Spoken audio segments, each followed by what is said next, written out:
charla y un encuentro único y que después queda como en el aire, sino que la idea es empezar a trabajar esto y dividirlo en 3 jornadas. Entonces hay ciertos conceptos y ciertas cuestiones que quizás las mencionamos ahora y va a servir para entender el próximo encuentro o para poder profundizar un tema mucho más, porque va a estar dividido en 3 jornadas. De acá a la próxima jornada, si no me equivoco, hay un par de varias semanas en el medio, entonces quizás un poco eso se pierde, pero quedaría, la idea es que sea un trabajo continuado, ¿sí? Entonces, por eso decidimos dividirlo en 3 jornadas y contarles quiénes somos, ¿sí? Somos Preservate, una ONG, una asociación civil, que actualmente está compuesto no solo por estudiantes de medicina, sino que ahora ampliamos el equipo que conforman Preservate, y también incluye profesionales que estudian psicología, que son docentes, que también trabajan en lo que es periodismo, y de a poco iremos ampliándonos, abarcando e incluyendo lo que es la educación sexual integral en todos los distintos aspectos que podríamos encontrar en nuestra vida, en nuestra profesión, quienes trabajemos, estudiemos o lo que hagamos. Y no voy a decir qué es la educación sexual integral ni la importancia de todo eso, porque eso no es tema que me compete a mí, sino a Dai. Y antes que me olvide, presentarme. Mi nombre es Ana Lucía, pero me pueden decir Ani si tienen alguna duda o cualquier cosa para hablarnos. Y de vuelta, un placer estar acá y muchísimas gracias. Belu, ¿te No querés sé. presentar? Así yo después arranco, Dale. empalmo. Bueno, mi nombre es Belén, yo soy médica, también parte de Preservate hace un año más o menos. Así que bueno, un placer también estar acá. Eh, Nada, esto un poco lo vamos a hacer también dinámico, así que cualquier duda que tengan, cualquier consulta, lo pueden hablar o por el chat, lo que quieran, pero bueno, la idea también es que haya un poco de ida y vuelta. Bueno, y yo soy Dayana, soy profe, así que la idea un poco hoy es hacerlos debatir, charlar y todas las dudas y comentarios. La idea es que sea micrófono abierto, que tratemos sí, de por ahí no pisarnos, pero esto es para ustedes, entonces la idea es que todas las cuestiones que tengan ganas de compartir, de preguntar, de charlar, de inquietudes, son sumamente bienvenidas. Primero, lo que les voy a hacer es mandarles por el chat un link que los va a dirigir hacia una especie de plataforma en donde van a encontrar una pregunta y que esa pregunta tiene que ver con qué es la educación sexual integral para ustedes. La idea es que puedan poner 5 palabras relacionadas con qué es la educación integral, qué entienden por educación sexual integral, y ahora vamos a compartir, van a ver que se va a armar una nube de palabras. Yo mientras tanto voy a ir compartiendo pantalla. Acá la idea es ver qué traemos, todo lo que traemos es importante y es donde vamos a arrancar, vamos a hacer un puntapié para empezar esta jornada. Eh, ya charlando un poco acerca de lo que son las puertas de entrada de la ESI, ¿verdad? Nosotros sabemos que eh, muchas veces nos mueve un montón de cuestiones hablar de educación sexual integral y justamente un poco la idea es empezar a involucrarnos y de repensarnos a nosotros mismos para después poder trabajar la ESI con estudiantes, con compañeros, en nuestras profesiones. Como bien decía Ani antes, la idea es un poco hacerlo interdisciplinario, ¿no? Es como pensarlo desde todos los ámbitos que constituyen a las personas, la salud, los derechos. Así que bueno, animarse, no sé si están pudiendo entrar, si se ve todo, yo creo que, yo acá veo que se ve, pero salud, bien, salud, ¿qué más? No sé si están pudiendo entrar, me Sí, yo avisan ahí. pude entrar. Bien, ahí vamos, ahí va va apareciendo, diversidad, conciencia, muy bien, ahí estamos. Bien, bien, algo importante, muy bien, me gusta, prevención, información, libertad, bien, ahí vamos, porque van sumando las palabras que van saliendo. Genial. Si alguien quiere poner de vuelta 5 palabras más que bienvenido o bienvenida, Obvio, ¿no? vuelven a entrar. Claro, vuelven a entrar y ponen 5, 10, 15, 8, las que quieran. Bien. A ver si se sigue moviendo, no se sigue moviendo. ¿Hay más palabras? Ahí va, muy bien. Se va armando ahí, ¿no? Un poco de qué es la ESI y medio que en realidad todas las palabras que están ustedes poniendo en este momento son la educación sexual integral, ¿no? El autoconocimiento, eh, el respeto, la diversidad. Un poco lo que viene a hablar la ESI es de todo esto, ¿no? De cómo abarcar todos estos ejes que irrumpen en la sexualidad de todas las personas y que un poco también venimos a problematizar acerca de qué es la sexualidad y de cómo abordamos la sexualidad en las instituciones, sobre todo, ¿no? Como, bueno, una vez que pasamos de nivel, ustedes ahora están en un nivel terciario, bueno, ¿qué pasa? Se cortó ahí la educación sexual, hemos tenido educación sexual, ¿qué educación sexual tuvimos? Bueno, un poco venimos a hacernos esas preguntas.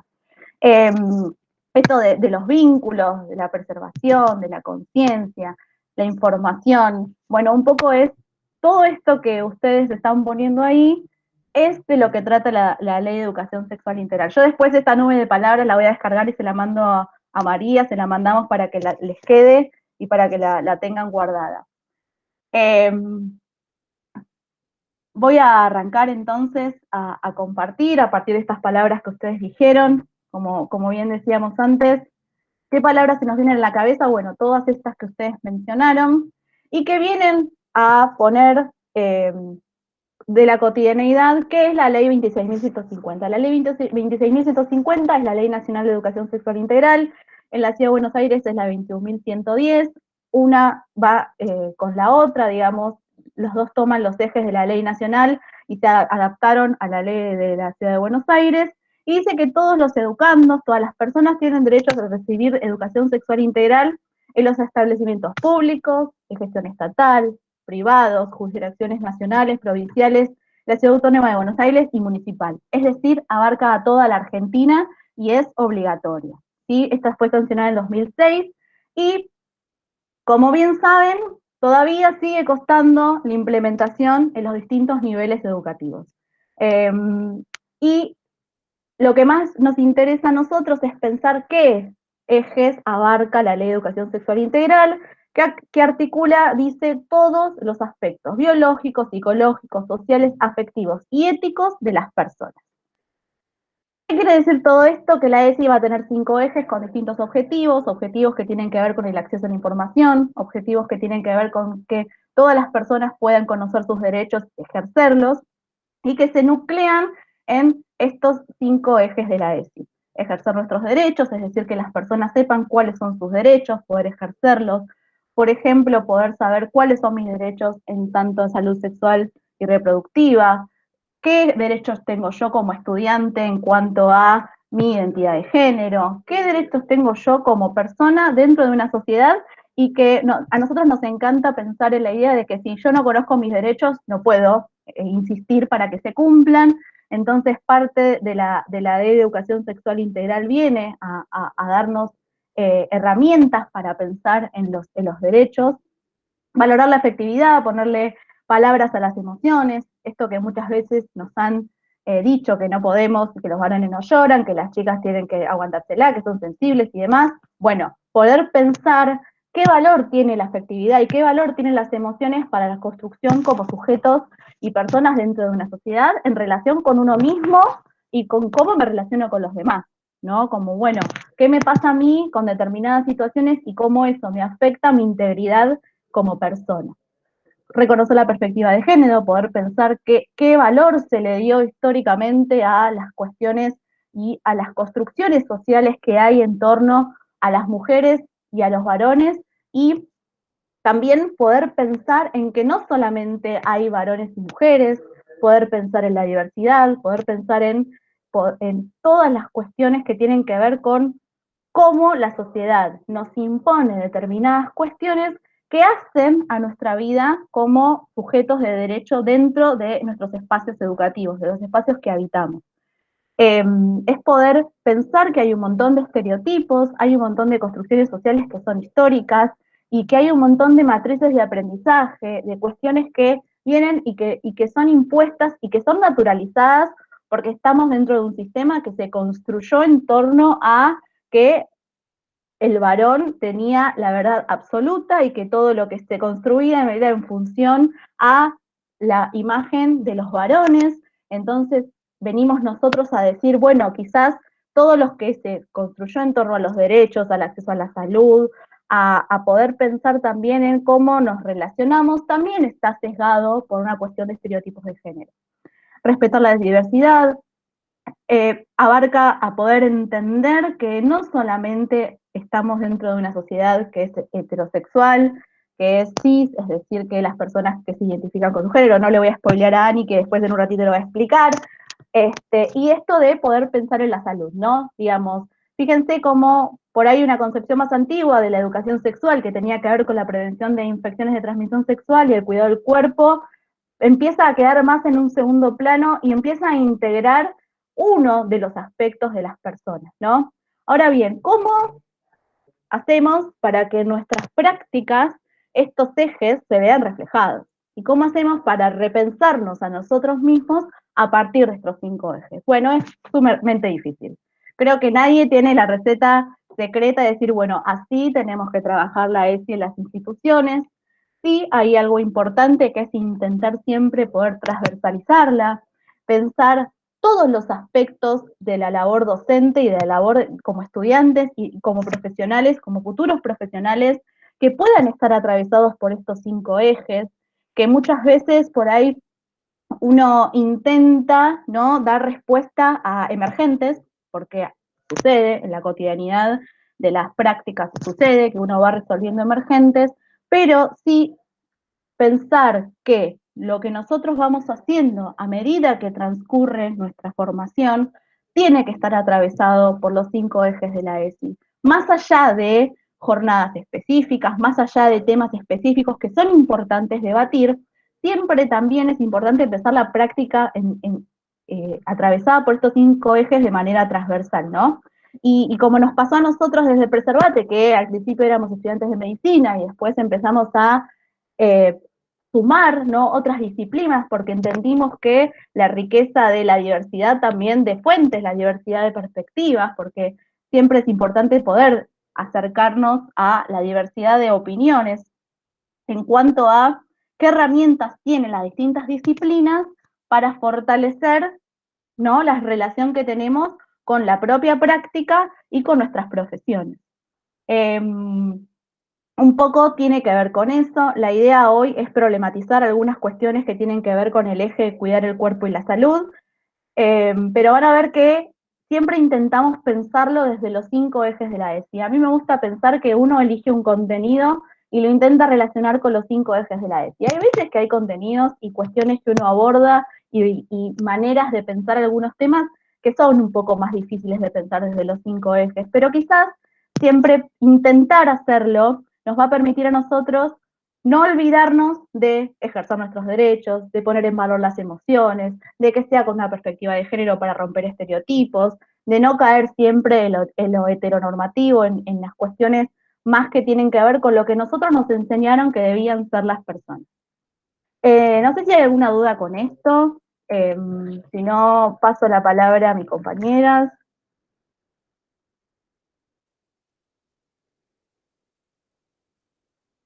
Bien, genial.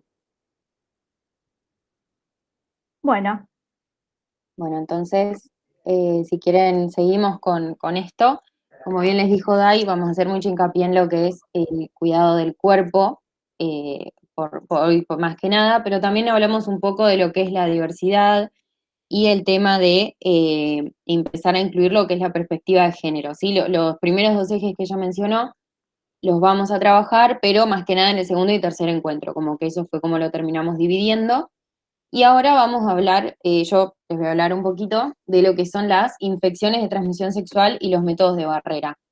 Una cosa a aclarar por lo que sigue, que es esto de mitos y verdades, es que van a aparecer siglas, ¿sí? En medio de las frases que van a empezar a leer, y la idea es la siguiente, que frente a lo que aparece, las 4, no me acuerdo si eran 4 o 5, para que ustedes me digan si es que es algo que es mito o que es verdad, ¿sí? O vayamos mejor con un verdadero o falso, ¿sí?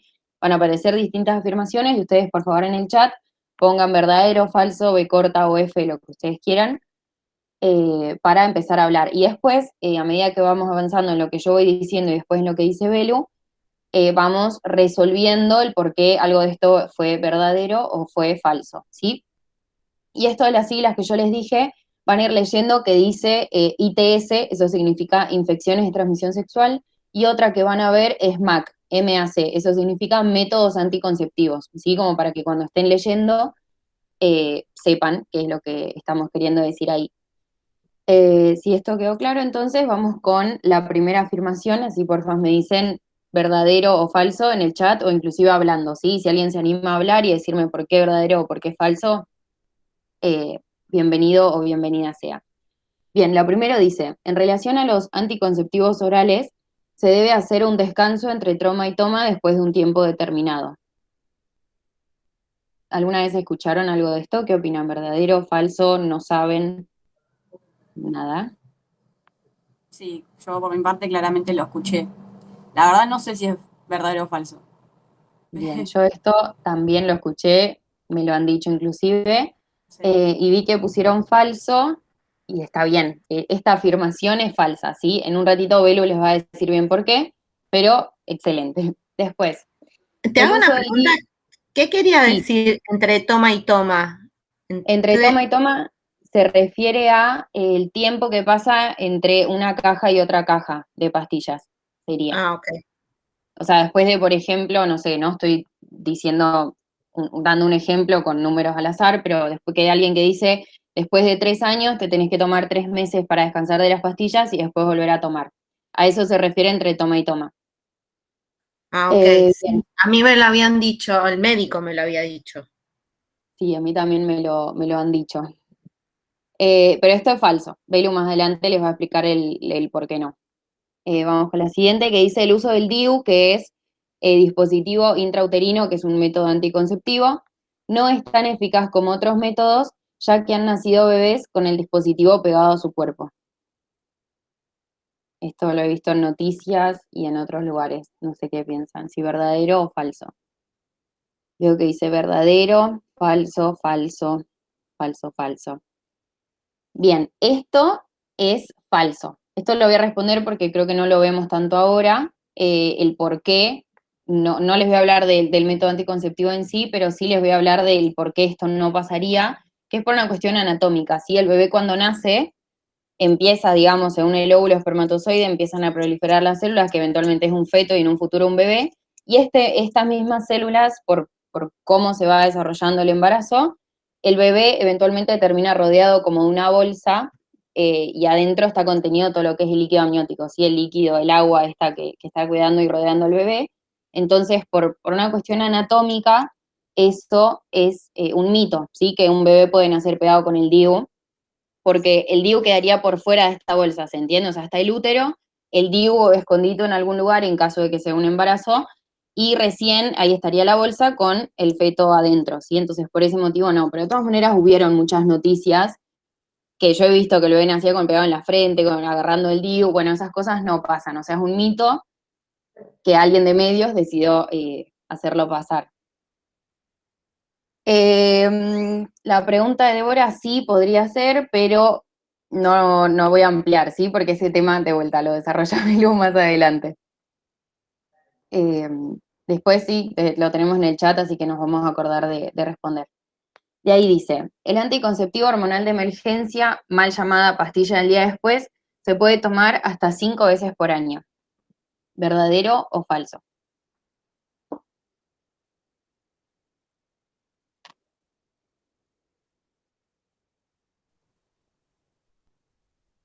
Falso. Hasta 2 veces al año. Falso, falso. Bien. Esto es falso. De vuelta, Velo más adelante se lo va a responder. Resulta que son todos los temas de ella. Esto es falso, ¿sí? Ahora vamos a hablar también de la importancia de tener en cuenta esto y el por qué esta afirmación en este caso es considerada falsa. La que sigue, por favor. Los métodos anticonceptivos quirúrgicos, que sería la ligadura de trompas uterinas y la vasectomía, son métodos reversibles, es decir, que hay vuelta atrás.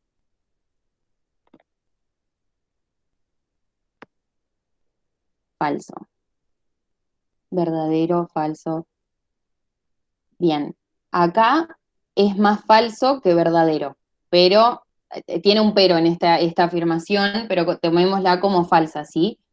En este caso es una decisión que la persona toma de realizarse una vasectomía o una ligadura de trompas y se hace mucho hincapié en que esto se lo considera como un método que no es reversible, ¿sí? Pero de vuelta, más adelante lo ampliamos. Todo esto es como ir como levantando pautas de alarma para ahora seguir desarrollándolas. Creo que queda una más y de ahí empiezo con el tema que sigue. Bien, el único método anticonceptivo que protege, que previene ITS, es decir, que previene infecciones de transmisión sexual, es el preservativo y campo de látex. Verdadero, verdadero, verdadero. Excelente. No es una clase, pero sí, tal cual. Esta es verdadera, ¿por qué? Porque ahora ya en un ratito les voy a hablar yo del preservativo y campo de látex, pero es verdadero, ¿sí? Todos los otros métodos anticonceptivos que fuimos mencionando nos van a proteger de embarazos no intencionales, pero de infecciones de transmisión sexual y a su vez embarazos no intencionales, solamente el preservativo. Y el campo de látex, que se hace a partir de un preservativo, también nos protege de lo que son las ITS. Bien, entonces con esto, que son como pequeñas cuestiones para que vayan prestando atención a medida que vamos hablando, vamos con lo que es la siguiente diapositiva. Y antes de empezar a hablar de métodos anticonceptivos y profundizar un poquito en cada uno, vamos a hablar de lo que son las infecciones de transmisión sexual, ¿sí? Perdón, mi gato está maullando. Las infecciones de transmisión sexual, entonces, son infecciones, valga la redundancia, que podemos llegar a contraer o contagiar en un acto sexual donde se lo practica sin tener la protección adecuada, que como dijimos era el preservativo y el campo de látex, ¿sí? ¿Y quiénes causan todo esto? Lo van a hacer distintos microorganismos, ¿sí? Que podemos tener en el cuerpo, que pueden pasar desapercibidos inclusive, que pueden ser virus, bacterias, hongos o parásitos, ¿sí? Pero serían microorganismos que ingresan a nuestro cuerpo o que lo transmitimos nosotros y que pueden llegar a generar una infección de transmisión sexual. Y acá me parece muy importante diferenciar infección de transmisión sexual con ETS, que sería una enfermedad de transmisión sexual, ¿sí? Puede pasar que nosotros y nosotras estemos con una infección, pero que no necesariamente haya una enfermedad, ¿sí? Infección sería tener el microorganismo dentro del cuerpo y enfermedad sería que este microorganismo genere algo en nuestro cuerpo y así se manifieste lo que es la enfermedad, ¿sí? Entonces, no es lo mismo tener una ITS que tener una ETS, ¿sí? Ahora, más adelante, les voy a hablar de a qué prestar atención en relación a lo que son las enfermedades de transmisión sexual, pero importante como lo primero esto, ¿sí? Primero tenemos que tener una infección para en un futuro tener una enfermedad de transmisión sexual.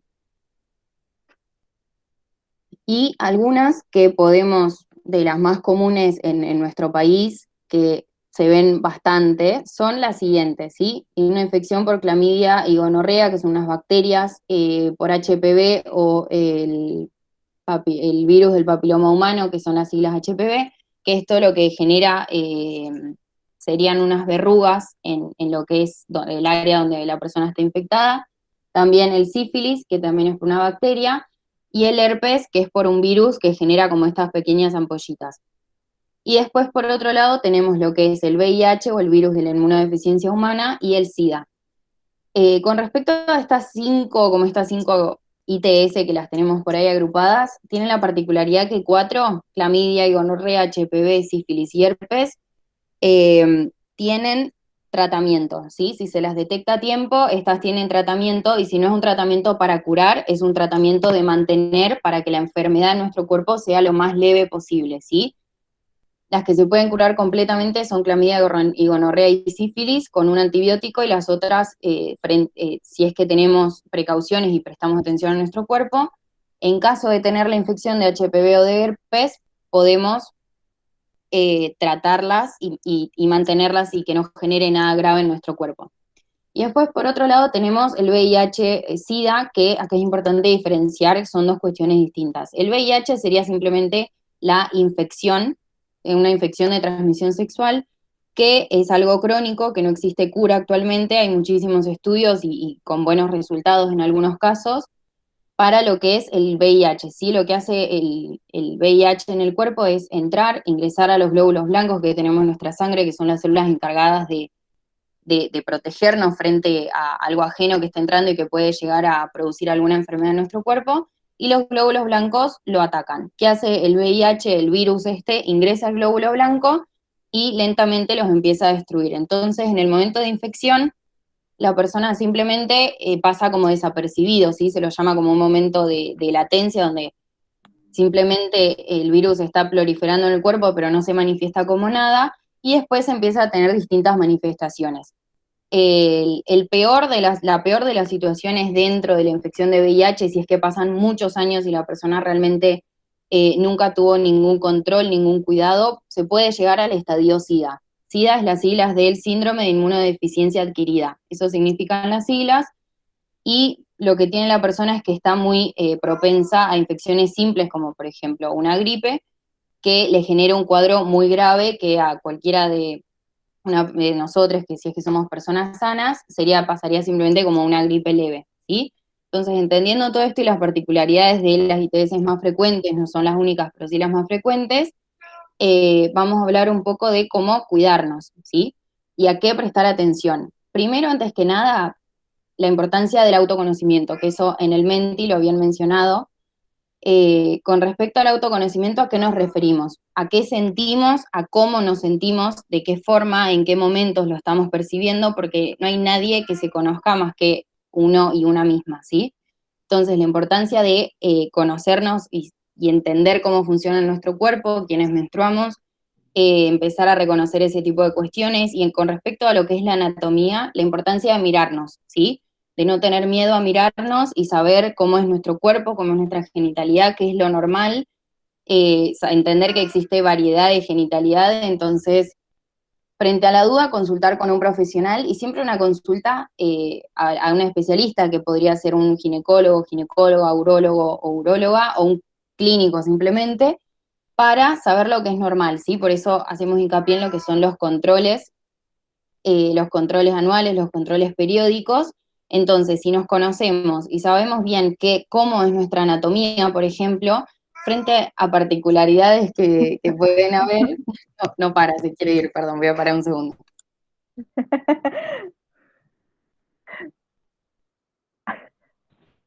Quiere participar también. Estaba en la charla, sí. Sí, encima no molestó hasta que empecé a hablar, es muy particular, pido perdón.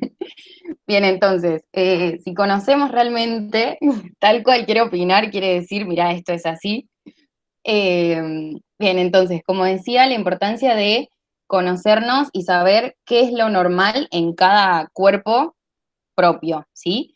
Y a partir de ahí podríamos eventualmente reconocer cosas que exceden a lo normal o particularidades que no solemos tener, como por ejemplo si es que del pene o de la vagina sale un líquido que podría, que no es lo que suele salir de nuestro pene o vagina, ¿sí? Que sería un líquido que tenga un olor feo o un olor distinto, inclusive no necesariamente feo, que varíe el color o que varíe la cantidad o la textura, ¿sí? Todo eso, la única forma de realmente reconocerlo es si sabemos cómo son los líquidos propios de nuestro cuerpo, que además son completamente normales, más allá de si es que tenemos pene o vulva, ¿sí?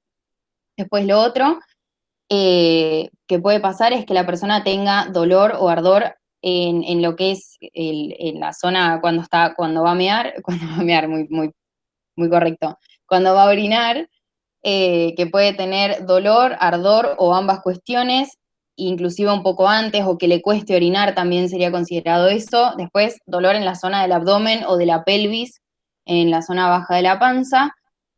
Y también reconocer lo que son los dolores menstruales. Hay ciertos dolores que quizás los consideramos normales, dolores que pueden ser muy intensos, dolores que de repente son como agudos. Bueno, la importancia de conocer cómo funciona nuestro cuerpo para reconocerlo, ¿sí? Y también el dolor durante el sexo, eso no debería pasar.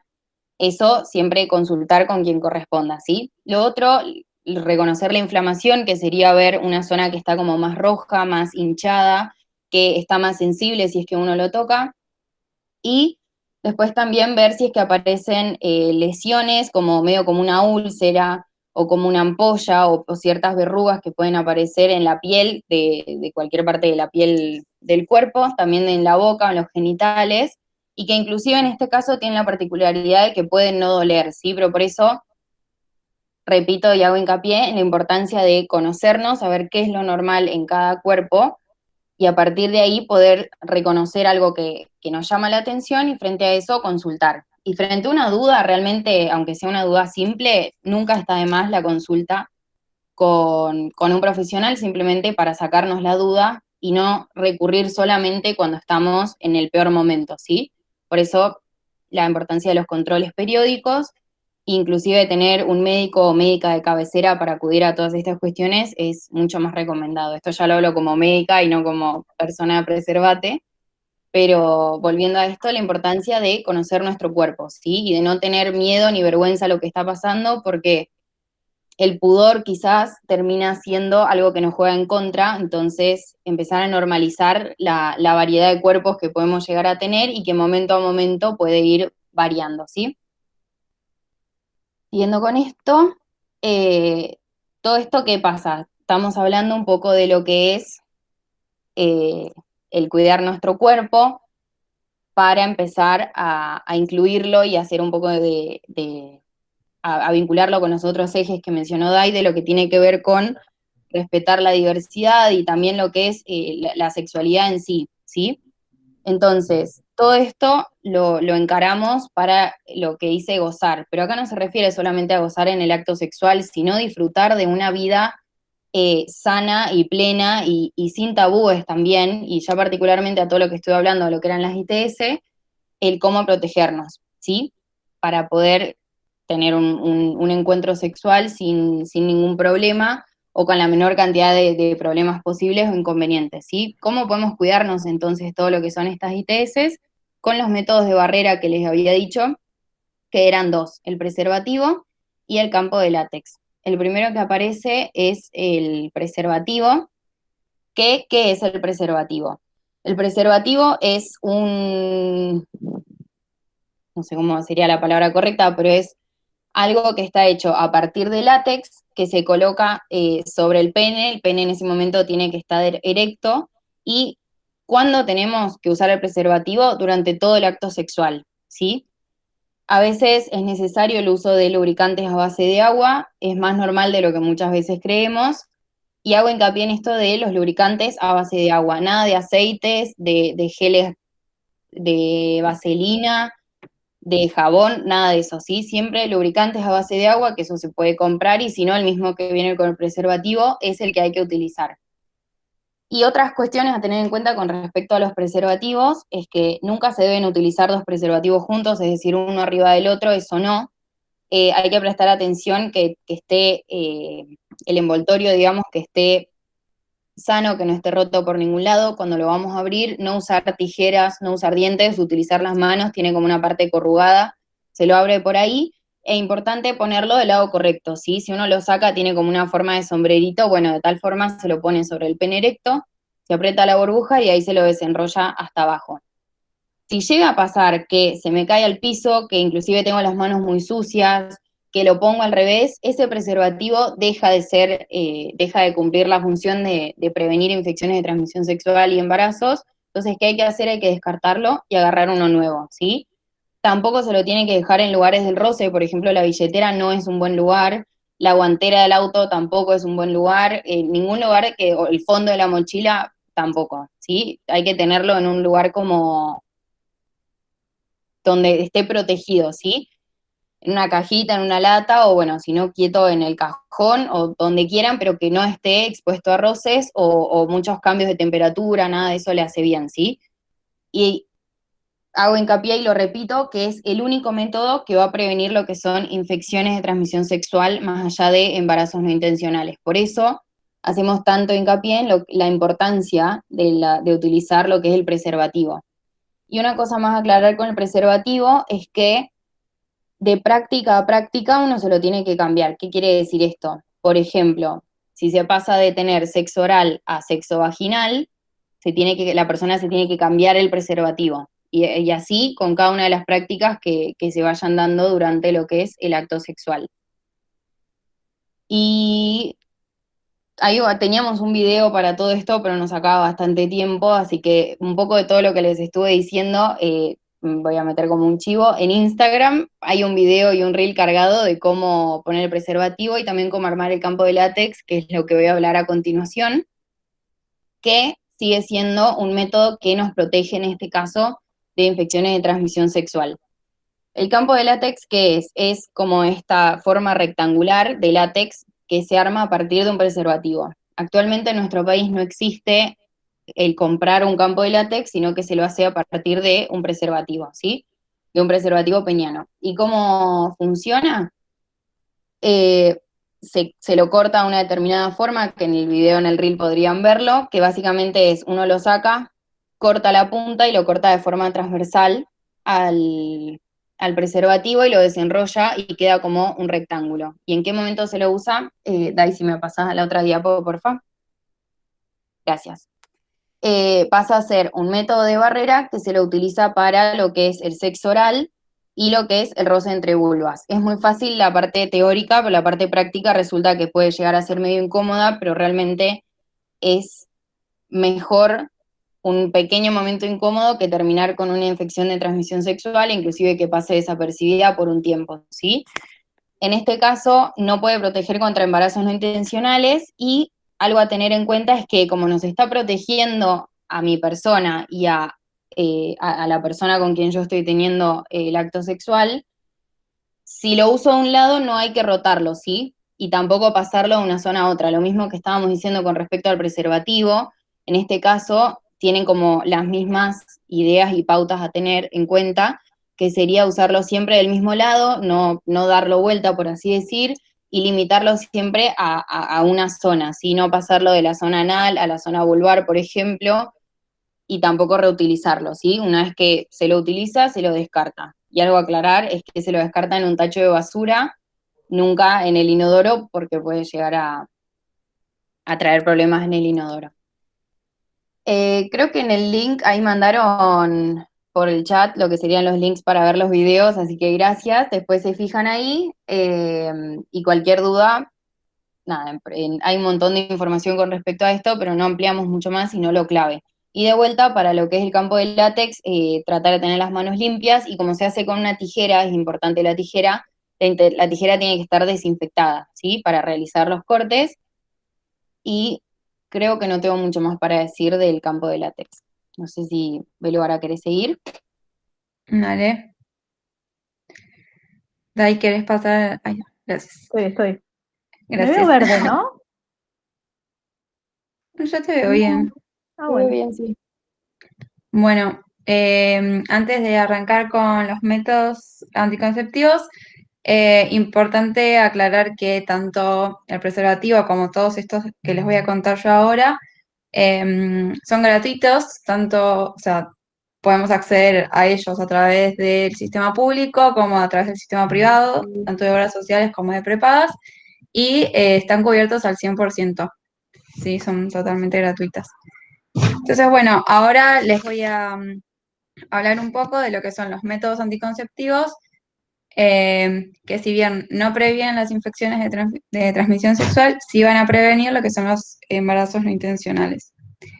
Entonces, arrancando por lo que son las pastillas anticonceptivas, son pastillas que las van a utilizar las personas que tienen capacidad de gestar, que vienen como en un blister, que en general vienen en 28 comprimidos, pero también pueden ir en 21 o 24, y lo que se hace es tomar una por día, y cuando se termina de tomar la última, se comienza con una nueva caja. La idea es más o menos tomarlo siempre a la misma hora para no olvidarnos, y lo que van a hacer estas pastillas en nuestro cuerpo es impedir la ovulación. Van a evitar que ovulemos. Al evitar que ovulemos, no va a haber unión con el espermatozoide, por lo tanto no va a haber embarazo. Hay situaciones en las que debemos agregar un método de barrera, que es el preservativo, que es cuando, por ejemplo, nos olvidamos de tomar una pastilla, o sea, cuando pasó más de un día, cuando tenemos diarrea o vómitos, o cuando estamos tomando antibióticos. Esto es porque puede bajar la eficacia y entonces se puede producir un embarazo. Y acá,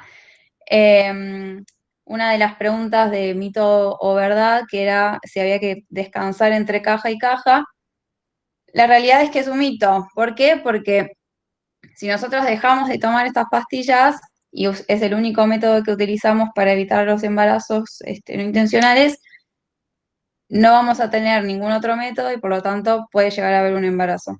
¿Sí? Entonces, no hay, o sea, no está probado que si nosotros dejamos de tomar las pastillas hay un beneficio en nuestro cuerpo. Así que lo ideal es que si uno no quiere, no desea quedar, o sea, producir un embarazo, la idea es seguir tomándolas y si no, cambiar otro método con el que uno esté más, o una esté más contento o contenta. Dai, ¿querés pasar a la próxima? Después tenemos el DIU y el SIU, que son dos dispositivos que lo que se hacen es colocarlos en el útero, como muestra en la imagen. El SIU lo que tiene de diferente con el DIU es que libera hormonas, entonces también tiene este efecto que hacen las pastillas, que es evitar la ovulación.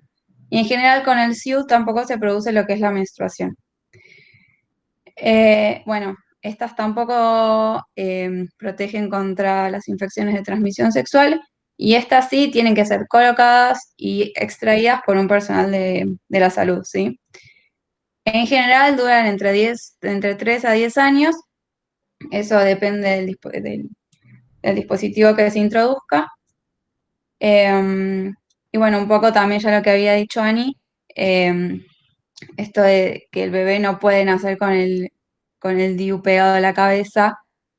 Y por otro lado, que como son métodos que no dependen propiamente de la persona, o sea, no es que si yo me olvido de tomar la pastilla, bueno, ahí baja un poco la eficacia.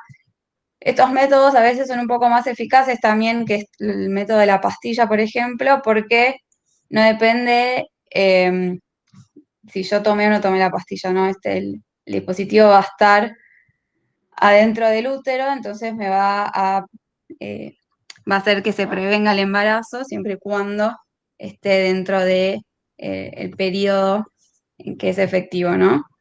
Si dejamos pasar más de 10 años, bueno, ahí habría que cambiarlo y volver a ponerlo. Sí, y alguien, perdón, en el chat había dicho que en caso de que esté mal colocado, en ese caso sí habría una posibilidad de embarazo realmente muy aumentada. Por eso la importancia, en este caso, de los controles cada 6 meses y nada, la importancia de los controles para ver que esté bien colocado. Tiene que estar como una determinada altura, un montón de cuestiones que se lo hace con una ecografía a los controles y listo. Y alguien preguntó, Teniendo el DIU puesto, cambia puesto. algo la relación sexual. No, en realidad, a ver, cuando se produce, si hay una relación sexual que es pene-vagina, el pene llega hasta lo que es la vagina, ¿no? Ahí está mostrando. El DIU, como va introducido en el útero, o sea, el pene no llega hasta dentro del útero, sino que solamente llega hasta lo que es la vagina, que está por debajo, ¿sí? Y en caso de tenerlo y en caso de sentir alguna molestia, una cosa es sentir una pequeña molestia, que sería, por ejemplo, una cuestión de una posición que no es tan cómoda, pero puede pasar no solo por el hecho del DIU, sino que si ya realmente se siente algo, en ese caso hay que consultar. Más allá de que estemos entre los periodos de control, se debe consultar porque no se debería sentir nada si es que está bien colocado.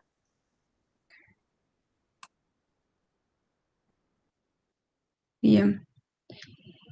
Y ahora pasamos a lo que es el anticonceptivo de emergencia, que en realidad no lo tomamos como un método anticonceptivo per se, digamos, en realidad porque tiene una eficacia mucho menor que todos los otros métodos anticonceptivos y además depende mucho cuándo lo tomamos después, o sea, cuánto tiempo dejamos pasar desde que sucedió la relación sexual, ¿no? ¿Por qué decimos que es mal llamada pastilla del día después? Porque en realidad la tenemos que tomar apenas nos acordamos después de haber terminado la relación sexual, porque cuanto antes la tomemos, más efectivo va a ser. Siempre dentro de las primeras horas tiene la mayor efectividad, pero siempre hasta el 5.º día se puede tomar. Estas también son gratuitas, pueden ser unas 2 pastillas, y solamente, o sea, para que quede el concepto, solamente las tenemos que tomar si falló el anticonceptivo de barrera o no se utilizó, ¿sí? Si no, podemos utilizar los otros métodos que son mucho más eficaces y no es necesario utilizar este otro método. Y después, bueno, obviamente pueden alterar la menstruación, o sea, porque va a cambiar nuestro ciclo menstrual. Lo que van a hacer estas pastillas es evitar que se ovule, ¿sí? Si nosotros ya ovulamos y estamos en los últimos días del ciclo, nada, o sea, si el óvulo ya no está, la pastilla tampoco va a hacer mucho, ¿sí? Lo único que va a hacer, bueno, va a ser espesar el flujo o el moco uterino, impidiendo esa unión. Y después había uno de los mitos que no me acuerdo qué era lo que decía.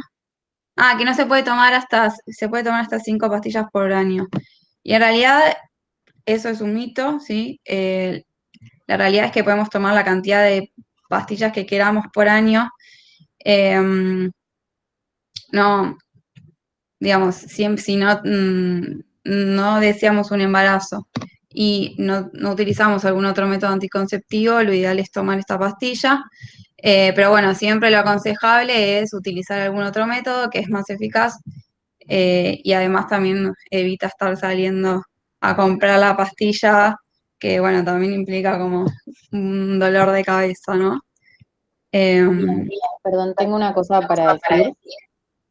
Esto no solo se lo puede comprar, sino que lo dan también en CESACS o por obra social, se lo puede pedir, se lo puede recetar.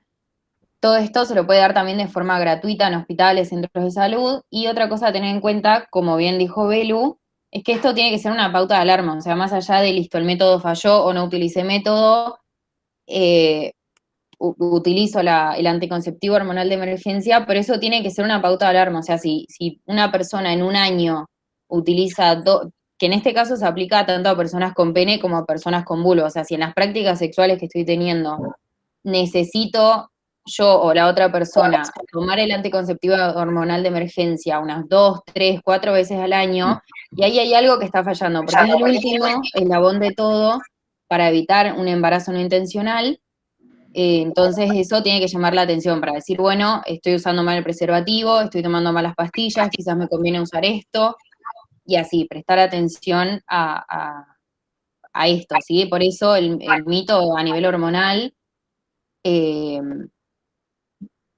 el tema es que sí, como es un shock de hormonas que de golpe le estamos dando, produce alteración del ciclo menstrual, y puede ser que venga con más sangrado, que cambie que cambie la fecha en la que solíamos menstruar y así, o sea, puede variar, pero bueno, que sirva como como un llamado de atención para cambiar el método o la forma en que lo estamos utilizando ese método. Acá preguntan, ¿tiene muchas consecuencias hormonales la pastilla?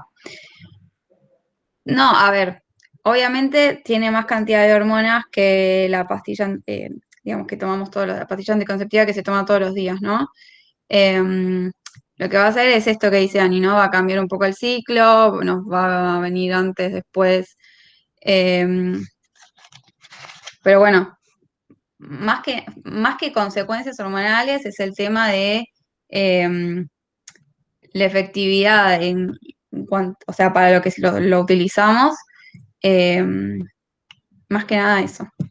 Agrego una cosita más respecto también a las ITS, porque si constantemente tengo que acceder al método al anticonceptivo de barrera, perdón, quiere decir también que no hay una protección adecuada en cuanto a las infecciones de transmisión sexual. Entonces, quizás también implica tener que ampliar o profundizar lo que es el diagnóstico o la prevención de infecciones de transmisión sexual. Por eso también, llegado el caso de haber tenido que utilizar un anticonceptivo hormonal de emergencia, también es recomendable solicitar los estudios para ver que no haya ninguna infección de transmisión sexual. Y otra cosa importante también, que a mí me parece importante, es que si yo todo el tiempo estoy tratando de impedir un embarazo, porque si tomo un anticonceptivo hormonal de emergencia, es porque no quiero tener un embarazo, y por ahí todos los meses estoy pensando en si quizás puedo haber quedado embarazada, también hay una cuestión ahí de la salud mental que entra en juego. Si yo todos los meses estoy pensando que con esa práctica sexual que tuve pude haber quedado embarazada y no quiero quedar embarazada, también hace que no pueda disfrutar de esa práctica sexual. Entonces, más allá de si me tomo muchas pastillas o no, qué hace con las hormonas, tiene que haber algo más integral, ¿no? Bueno, ¿qué pasa con las infecciones de transmisión sexual? ¿Qué pasa con el disfrute de esa práctica que siempre me hace terminar tomando una pastilla, un anticonceptivo hormonal de emergencia? Eso creo que también está bueno como para pensarlo en cuanto a la totalidad de la práctica en sí. Sí, y después, Belu, te queda una pregunta que dice si es que se puede hablar de las pastillas que se toman sin los placebos, sino de corrido. Sí, no sé si se están refiriendo a las pastillas que son de 24 comprimidos.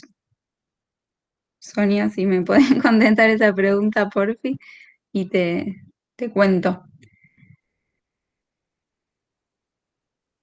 Sí, y además ahí agregan que los cambios hormonales no están buenos integrando a la salud, sí, como que todo eventualmente se va alterado, no solo lo físico y hormonal, sino también la psiquis está en juego y va con mucha importancia. Bien, Y ahí te dijo las de un mes. sí, para más de un mes. Sí, a ver, digamos, la función es la misma, ¿no? Evita la evolución, ovulación. em, y nada, creo que también hay pastillas que son que son más de 30 días, que nada, en realidad funcionan igual, digamos. Em, Cuando nosotros dejamos de tomarlas, como no tenemos ese estímulo hormonal en lo que es nuestro el útero, va a haber, vamos a tener el sangrado, ¿no? Que es una partecita del endometrio que se va liberando. Si nosotros seguimos, no sé si se va a entender, pero sí, si nosotros seguimos tomando hormonas, lo que vamos a hacer es impedir que digamos que el útero empiece a liberar ese endometrio. Pero la función es lo mismo, evitar que se ovule y de esta manera evitar el embarazo no intencional. No sé Sí. si se entendió. Y varía laboratorio a laboratorio y qué presentación tienen las pastillas, como dijo Belu, están las de 21, de 24, de 28, con placebo, sin placebo, con 7 placebos, 2 placebos, 4 placebos, o sea, realmente varía, por eso siempre se consulta esto, ya sea para cuál pastilla o cuál método anticonceptivo utilizar, siempre se debe consultar con un profesional y evacuar todas las dudas y saber que se disponen de todas las posibilidades de las que estuvimos hablando. Hay otros métodos, pero esos sí son pagos, por eso no los incluimos en la charla de ahora. Y creo que no mucho más por decir. Siempre frente a una duda, consultar con él o la profesional en cuestión para saber cómo utilizar el método, qué me conviene, si es que es una persona que es muy olvidadiza, quizás no utilizar algo que se toma a diario, sino algo que tiene una mayor duración. Y así, siempre, ante la duda, consultar, o sea, mejor preguntar de más que preguntar de menos y después lamentarse o encontrarse en situaciones que uno no quería. Y después otra cosa de las pastillas es que podemos tener pastillas que son con estrógenos, perdón, con estrógenos y progesterona, otros que tienen solo progesterona. Esas son hormonas que obviamente depende del cuerpo de cada uno, depende de la edad, bueno, distintas situaciones que van a hacer que sean mejores unas pastillas u otras pastillas, ¿no? Obviamente eso es muy personal y también, como dice Ani, el médico o la médica va a ser el que pueda aconsejar mejor cuál es el mejor método. Claro, en general en el puerperio, después de parir, en general se usan las que tienen solo progesterona.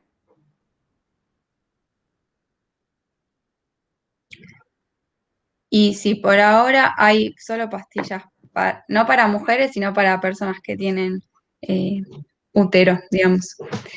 En general, la mayor parte de los métodos anticonceptivos son para personas que tienen útero y no tantas para las personas que tienen pene. Es una gran pregunta esa, ¿no? ¿Por qué será así? Bueno, ¿avanzo? Dale, ¿Alguna pregunta más? Bueno, ahí vamos. bien. Y acá llegamos al último método.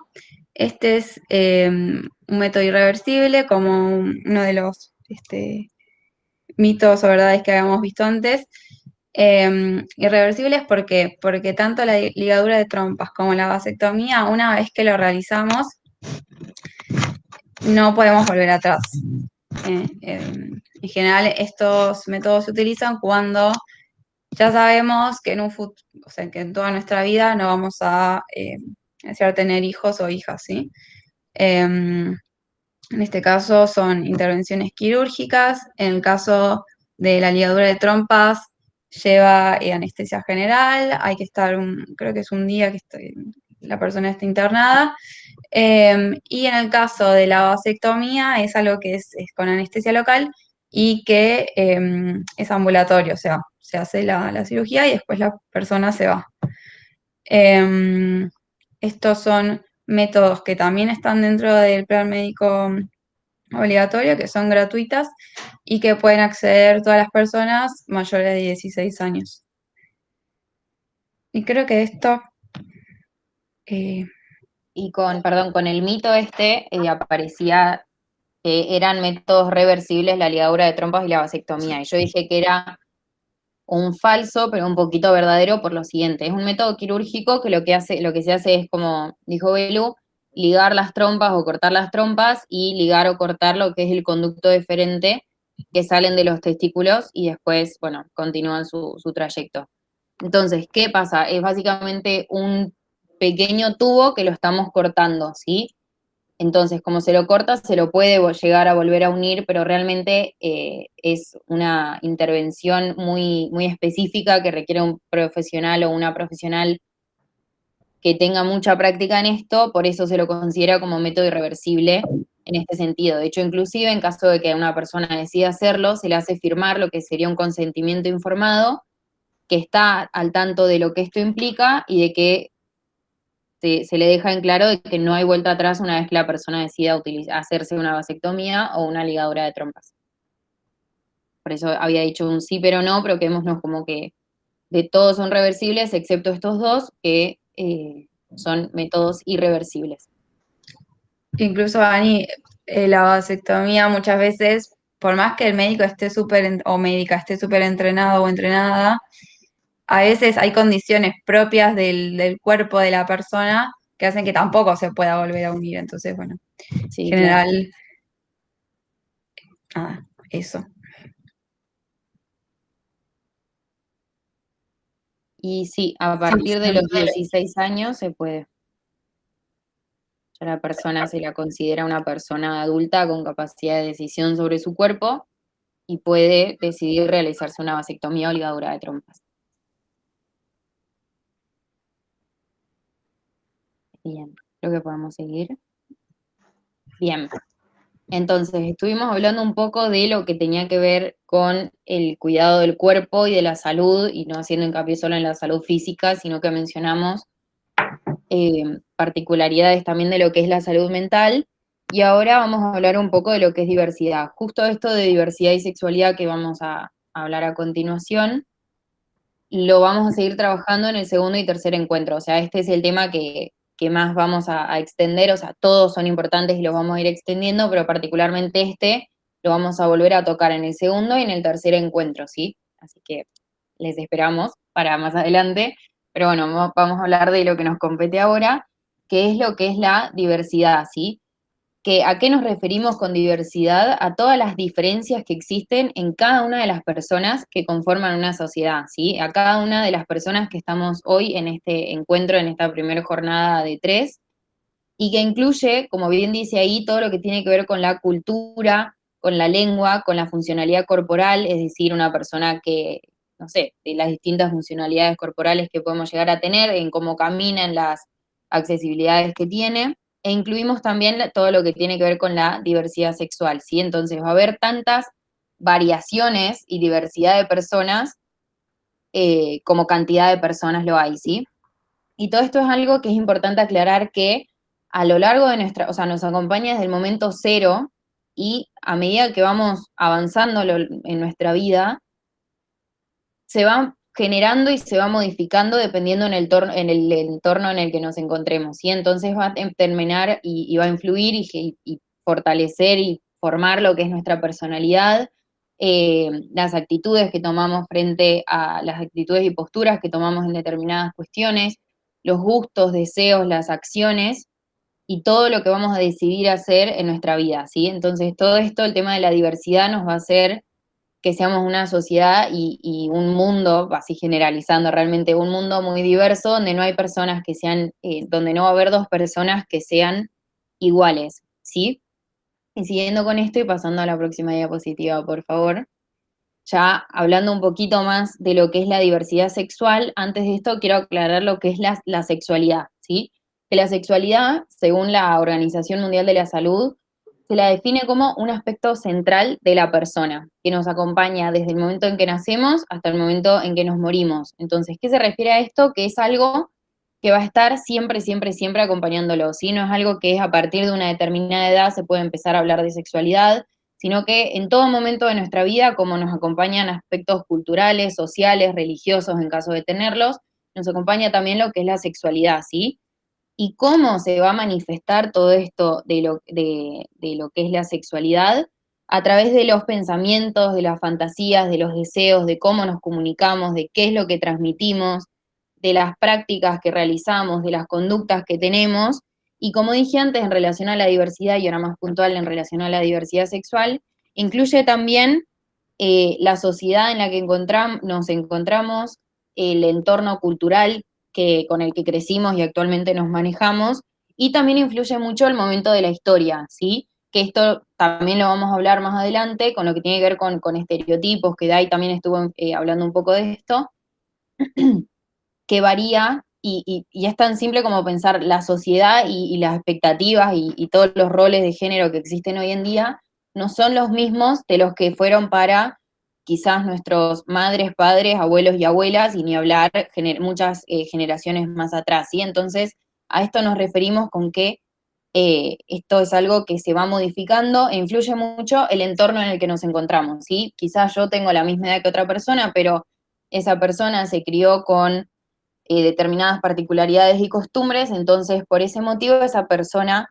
aunque sea la casa de al lado y vivamos en el mismo barrio, vamos a tener conductas y actitudes muy distintas, ¿sí? Y ahora hablando de lo que es la diversidad sexual, incluye a toda la variedad de prácticas y manifestaciones que existen en relación a esto, que no incluye solo las manifestaciones físicas y prácticas sexuales, sino que incluye también todo lo emocional y lo afectivo, ¿sí? Que de vuelta varía cultura a cultura. Y para hablar de sexualidad, que ahora no me acuerdo si estaba en la diapositiva siguiente, y todo lo que es la diversidad sexual, se habla y se va a profundizar en el segundo y en el tercer encuentro, si no me equivoco, mucho más lo que son estos cuatro conceptos, ¿sí? Que ahora se los voy a mencionar como para dejar el cerebro ahí picando, por así decir, para que les pique el cerebro, para más adelante seguir hablándolo, ¿sí?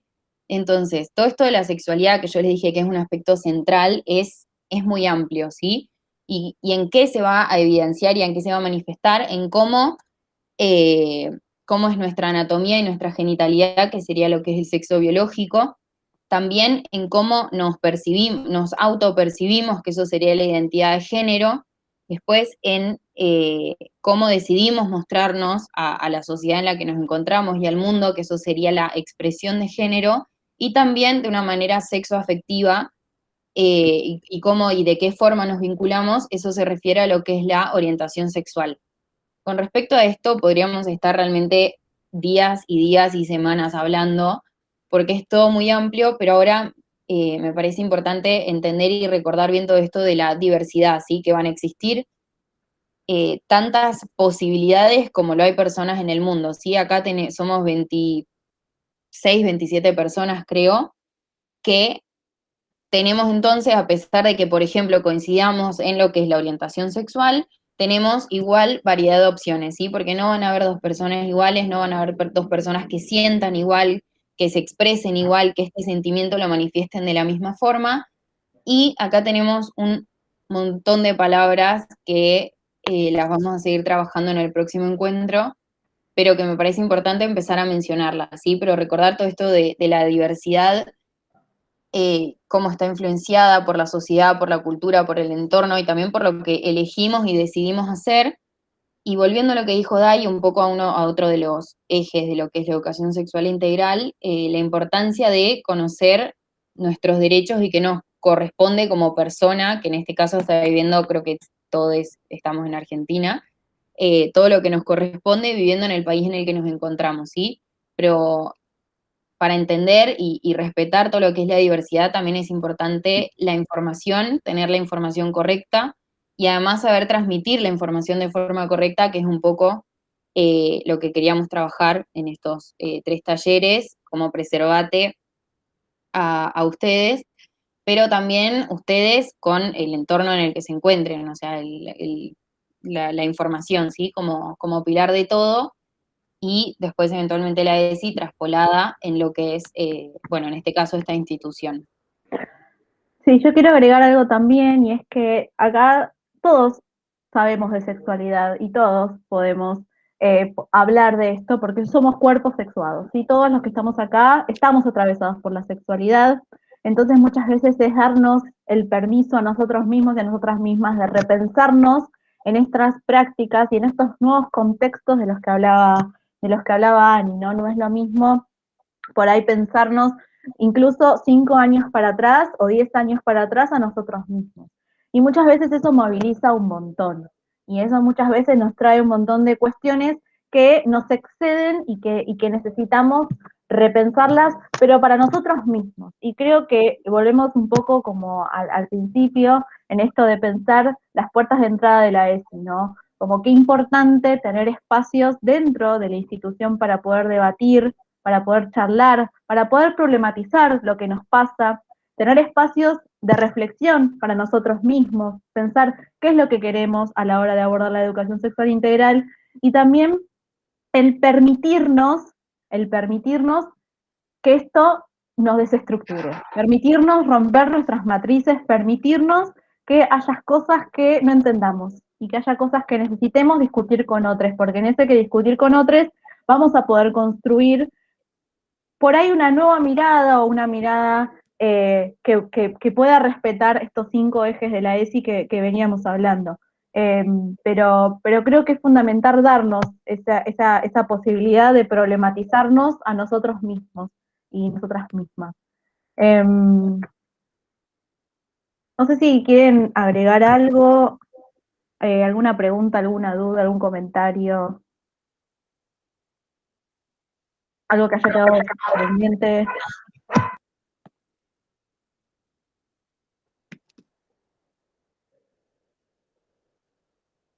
Si no, dejamos de compartir pantalla. Ah, bueno, ahí No. las redes, súper importante. El Instagram, que ahí hay un montón de información de todo lo que estuvimos hablando, inclusive cosas que la dejamos medio como picando, por así decir. Hay bastante información en los posteos, también estamos en Twitter, si no, mail, cualquier duda, acá estamos para responderles.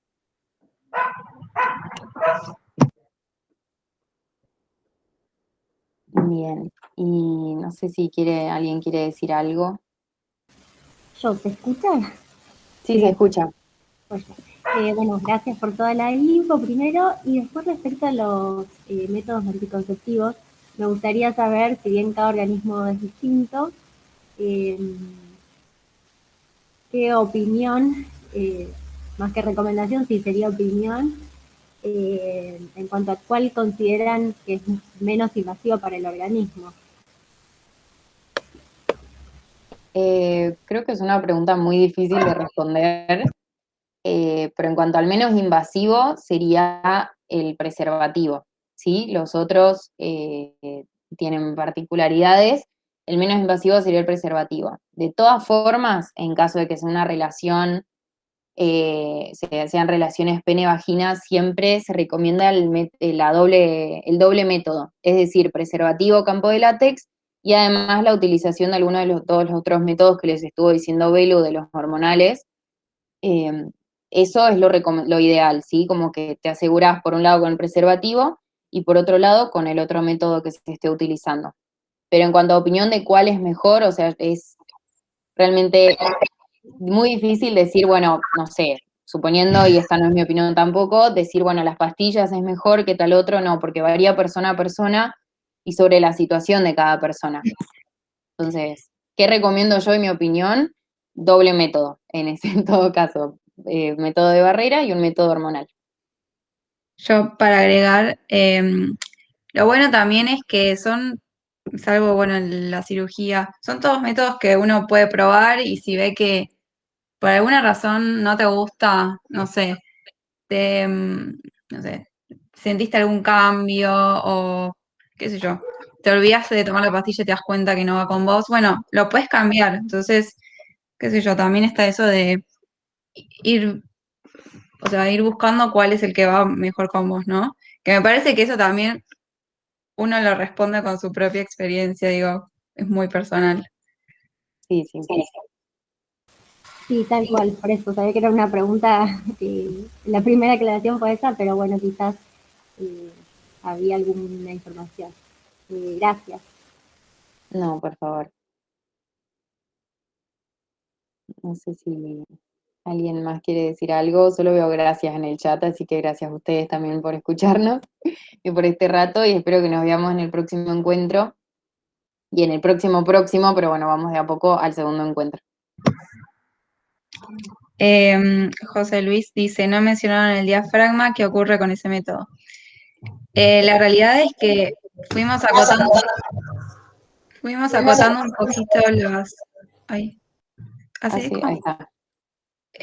No dijimos todos los métodos porque consideramos que iba a ser un choclo de información. Pero bueno, sí hay más métodos de los que mencionamos hoy en la charla. En cuanto al diafragma o anillo vaginal, es un método que, o sea, tampoco lo mencionamos mucho por el tema de que en general yo creo que no está, Ani, corregime, o bueno, Dai, que no está incluido en el plan médico obligatorio, ¿no? No, Entonces, no bueno, está. tampoco está tan ampliamente utilizado, pero bueno, es un anillo que se introduce en la vagina que dura 21 días y después hay que retirarlo y durante eso hay que sacarlo durante 7 días y en ese momento es que se produce la menstruación. Pero también Y es los un método muy efectivo. perdón, completando lo que dijo Belu, lo que los métodos que dimos hoy son todos aquellos que están incluidos en el PMO o el plan médico obligatorio, es decir que acudiendo a un hospital, a un CESAC, a una salita, a una consulta médica, deberían dárselos de forma gratuita más allá de la prepago u obra social en caso de que lo tengan, ¿sí? Por eso solo hablamos de estos porque hay muchísimos más y tienen muchas más particularidades, o sea, la información es tan simple como se los dimos ahora, pero bien, hablamos de esos incluidos en el plan médico obligatorio. Y si hay algún profesional que les dice, esto en tu obra social no lo cubre o esto no lo hacemos, sepan que ese profesional no está del todo informado y pueden o demostrarle que sí está incluido en el plan médico obligatorio y si no, cambiar de profesional. Tampoco quedarse con un profesional o una profesional que no les transmita confianza, ¿sí? O sea, con quien ustedes se sientan cómodos y cómodas es ahí. Y si tienen la posibilidad de cambiar de profesional, vayan a hacerlo. Y preguntan dónde se pueden hacer los análisis para descartar las ITS de forma gratuita. Eso se podría hacer en cualquier lugar que atienda un médico clínico o alguien que haga clínica o ginecología. Ahí es una receta médica y en general son análisis de sangre, pero hay que especificar, ¿sí? O sea, vos vas y decís para el chequeo de control de infecciones de transmisión sexual y ahí te los podrían hacer. Y el diafragma que yo conozco debía colocarlo previo a la relación y sacarlas una hora. Sí, también existe ese diafragma, pero es muy poco utilizado y hay poca información. Y con respecto a la efectividad, por lo menos yo no estoy al tanto de eso como para responderle a Débora. No sé si Bel o Dai saben algo. Yo de eso no. De hecho, nunca ni siquiera lo dimos No, en no. todo O esto. sea, no recuerdo haberlo visto en las guías de métodos, No está incluido en las guías, creo. pero bueno, vamos a chequearlo, capaz para la próxima podemos traerlo. Lo utilizaba con una crema espermaticida, por eso se podía retirar unas horas después. Pero bueno, era un complemento El tema, generalmente de las pastillas. Claro. sí, el tema es que está en falta esa crema, entonces por eso está en desuso el diafragma. Entonces no se puede utilizar porque está en falta esa crema. Por eso también es un método que ya no se está utilizando y por eso también no aparece en la guía de métodos anticonceptivos de Nación, la guía actualizada, porque es un método que ya ha quedado en desuso. Ah, me quieren decir que soy muy vieja. No. No. No, nada de eso.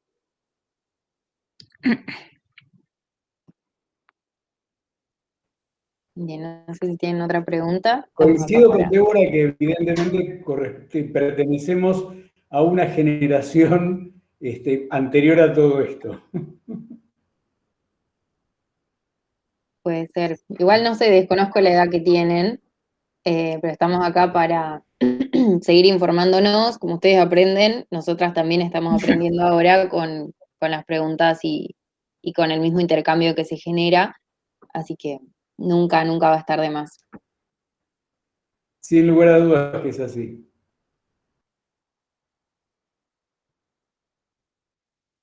Así es. Bueno, ¿alguna otra consulta para las chicas? ¿Alguna sugerencia? ¿Algo más que querramos aportar al tema tratado?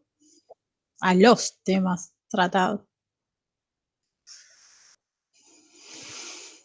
Yo creo que cuando yo tomaba las pastillas estas anticonceptivas y que me hacían esperar no me acuerdo cuánto entre el descanso ese famoso, eran otras pastillas anticonceptivas, no son las que hoy tenemos en el mercado. No, eso quería aclarar, que me hiciste acordar. Claro.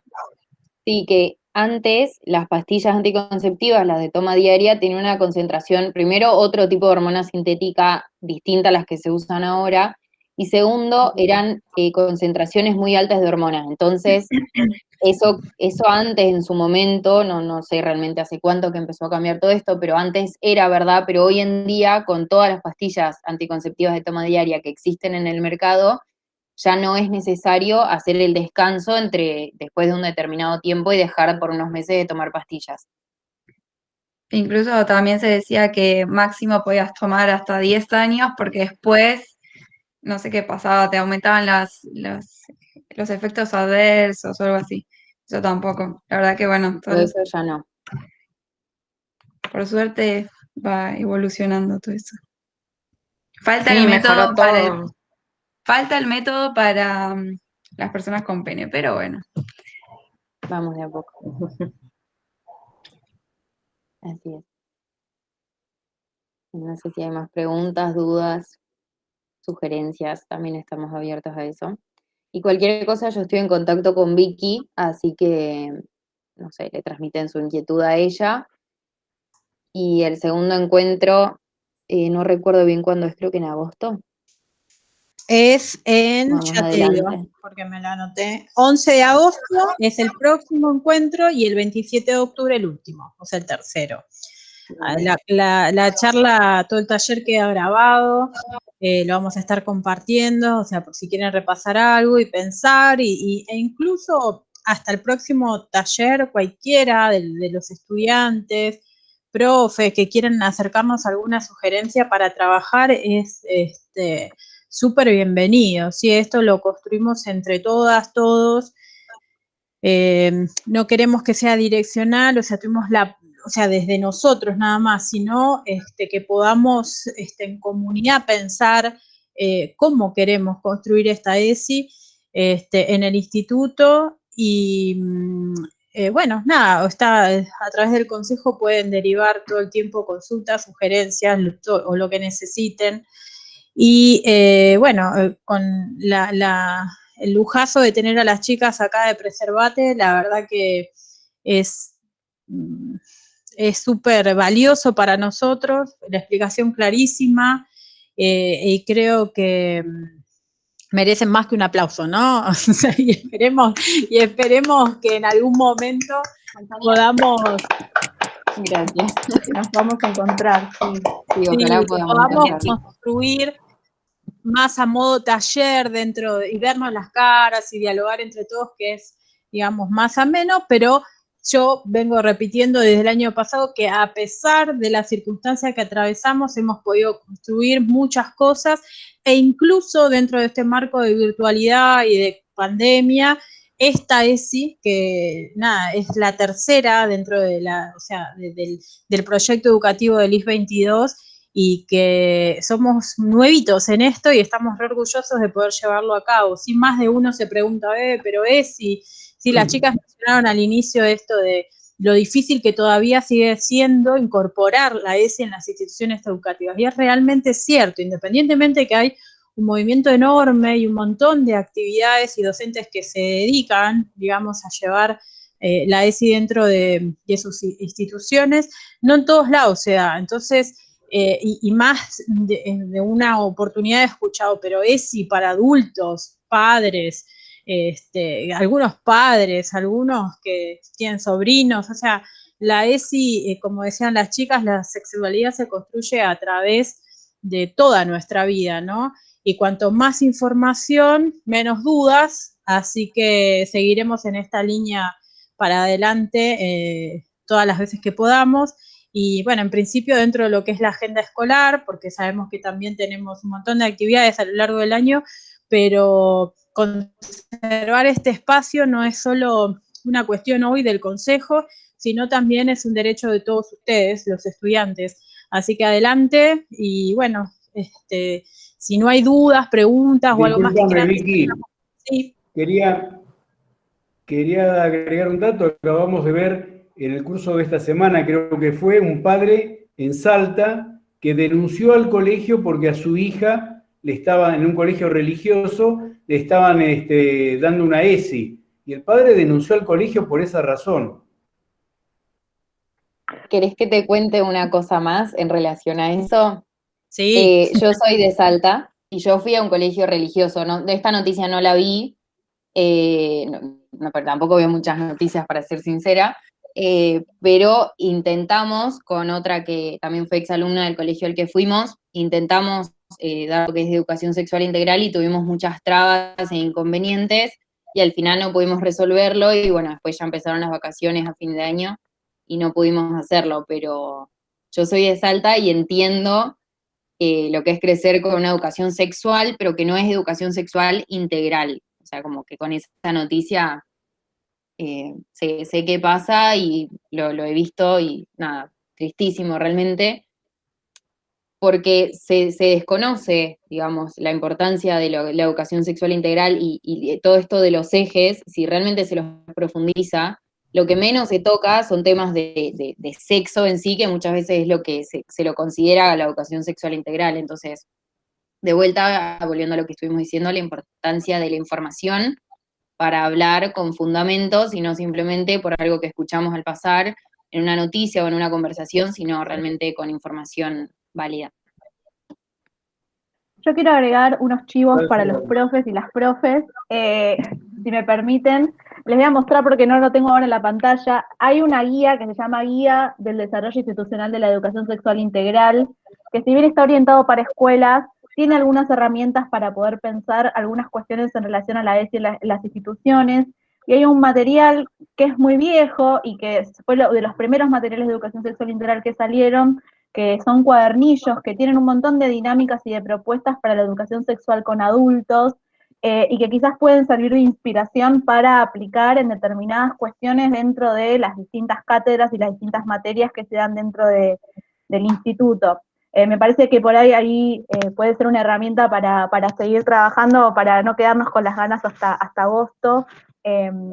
Todos se encuentran en la página de poner ESI Cava o ESI Nación, y ahí están todos los materiales, pero sobre todo estos 2 cuadernillos que quizás pueden ser herramientas para pensar y seguir pensando, sobre todo en el trabajo dentro de la institución. Ese era un chivito que quería tirar. Muchas gracias, Dai. Nos viene bien. Bueno, ha sido un gustazo, no solo ver a las chicas, las esperamos con ansias para el próximo encuentro, sino también ver a los estudiantes en este espacio que no sea específicamente de una materia, sino un espacio que tiene que ser transversal, y esperemos que siga así, profundizándose en este camino a lo largo del tiempo dentro del IF. Bueno, yo les doy un abrazo virtual hasta que nos podamos ver, y nos seguimos hablando para el próximo taller. Muchas gracias a ustedes. Chao, gracias. Gracias, chao, chao. Chao, gracias. Adiós. Adiós, gracias.